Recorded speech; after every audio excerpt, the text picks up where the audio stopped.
Doctor Yellapragada Subbarao 129వ జయంతోత్సవం స్థానిక హుక్కుంపేట గోదావరి రుచులు conference హాల్లో community paramedics and primary health care providers welfare association ఉమ్మడి తూర్పుగోదావరి జిల్లా ఆధ్వర్యంలో రాష్ట్ర ఉపాధ్యక్షులు గంగుమళ్ల రాంబాబు అధ్యక్షతన జరిగింది. ఈ కార్యక్రమంలో ముఖ్య అతిథిగా పాల్గొన్న GM and HO doctor K Venkateswara Rao హాజరై డాక్టర్ యల్లాప్రగడ సుబ్బారావు చిత్రపటానికి పూలమాలలు వేసి నివాళులర్పించారు. ఈ సందర్భంగా ఆయన మాట్లాడుతూ 1895 జనవరి 12న జన్మించిన యల్లాప్రగడ తన జీవితమంతా దివ్యౌషధ అన్వేషణకే వెచ్చించానని అన్నారు. ఈయన కనిపెట్టిన టెట్రాసైక్లిన్, ఆరోమైసిన్, ఫోలిక్ యాసిడ్, మెథాట్రాక్సిన్ వంటి ఔషధాలతో నేటి వైద్య రంగానికే మార్గదర్శకుడు అయ్యారని పేర్కొన్నారు. మరో ముఖ్య అతిథి చర్మ వ్యాధి నిపుణులు డాక్టర్ పల్లివెల హరినాథ్ హాజరై మాట్లాడుతూ డాక్టర్ యల్లాప్రగడ సేవలను నేటి వైద్యులు ఆదర్శంగా తీసుకోవాలని కోరారు. రాష్ట్ర అధ్యక్షులు తోరాటి ప్రభాకర్ రావు, రాష్ట్ర ప్రధాన కార్యదర్శి బీబీటీ రాజులు మాట్లాడుతూ ఫిబ్రవరి 4వ తేదీన విజయవాడలో నిర్వహించే సామాజిక వైద్యుల రాష్ట్ర మహాసభకు, క్యాన్సర్ అవగాహన సభకు గ్రామీణ వైద్యులు హాజరు కావాలని కోరారు.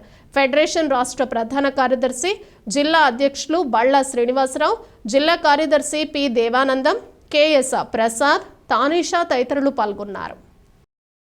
ప్రాథమిక స్థాయిలో ప్రథమ చికిత్స అందించే మీతో ఈరోజు ఇలా కలుసుకోవడం ఒక మంచి విషయంగా భావిస్తున్నాను. అలాగే గతంలో మీ నుంచి గవర్నమెంట్కి నేషనల్ ప్రోగ్రామ్స్ విషయంలో మీ అందరి సహకారాలు తీసుకున్న విషయం కూడా నాకు తెలుసు.